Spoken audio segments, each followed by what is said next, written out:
We are facing a very different world today than we have ever faced before.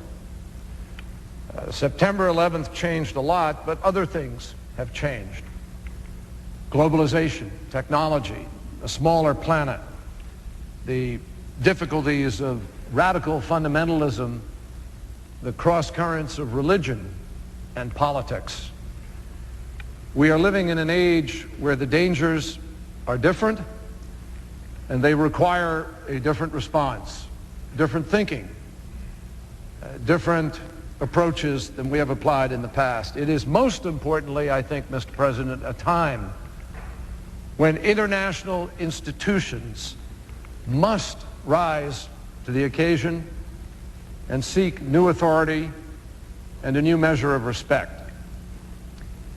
In approaching this question of this resolution, I must tell you I wish the timing were different.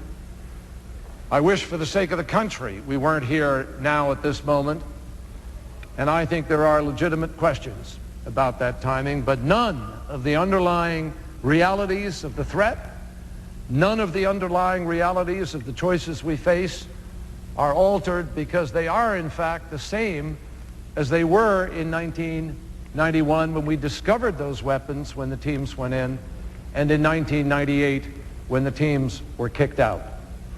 So I believe that with respect to Saddam Hussein and the threat that he presents, we must ask ourselves a simple question. Why? Why is Saddam Hussein pursuing weapons that most nations have agreed to limit or give up? Why is Saddam Hussein guilty of breaking his own ceasefire agreement with the international community? Why is Saddam Hussein attempting to develop nuclear weapons when most nations don't even try, and responsible nations that have them attempt to limit their potential for disaster? Why does Saddam Hussein threaten and provoke? Why does he develop missiles that exceed allowable limits? Why did Saddam Hussein lie and deceive the inspection teams previously? Why did Saddam Hussein not account for all of the weapons of mass destruction which UNSCOM identified? Why is he seeking to develop unmanned airborne vehicles for delivery of biological agents? Does he do all of these things because he wants to live by international standards of behavior? Because he respects international law? Because he's a nice guy underneath it all and the world should trust him? I think it would be naive to the point of grave danger not to believe that, left to his own devices, Saddam Hussein will provoke, misjudge, or stumble into a future more dangerous confrontation with the civilized world. He has as much as promised it. And he has already created a stunning track record of miscalculation. He miscalculated an 8-year war with Iran. He miscalculated the invasion of Kuwait. He miscalculated America's responses to it. He miscalculated the result of setting oil rigs on fire. He miscalculated the impact of sending Scuds into Israel. He miscalculated his own military might. He miscalculated the Arab world's response to his plight. He miscalculated in attempting an assassination of a former president of the United States. And he is miscalculating now America's judgments about his miscalculations. And all those miscalculations are compounded by the rest of history. A brutal, oppressive dictator, guilty of personally murdering and condoning murder and torture, grotesque violence against women, execution of political opponents, a war criminal who used chemical weapons against another nation, and of course, as we know, against his own people, the Kurds. He has diverted funds from oil for food, meant and intended by the international community to go to his own people. He has supported and harbored terrorist groups, particularly radical Palestinian groups such as Abu Nidal, and he has given money to families of suicide murderers in Israel. I mention these not because they are a cause to go to war in and of themselves, as the president previously suggested, but because they tell us a lot about the threat of the weapons of mass destruction and the nature of this man. We should not go to war because these things are in his past, but we should be prepared to go to war because of what they tell us about the future.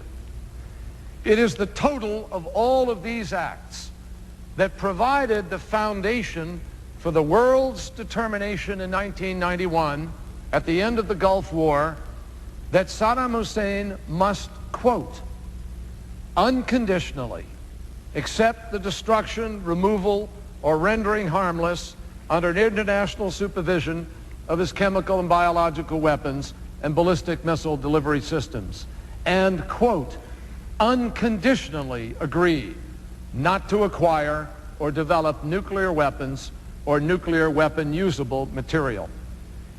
Mr. President, Saddam Hussein signed that agreement. Saddam Hussein is in office today because of that agreement. It is the only reason he survived in 1991. In 1991, the world collectively made a judgment that this man should not have weapons of mass destruction. And we are here today in the year 2002 with an uninspected 4-year interval during which time we know through intelligence he not only has kept them, but he continues to grow them.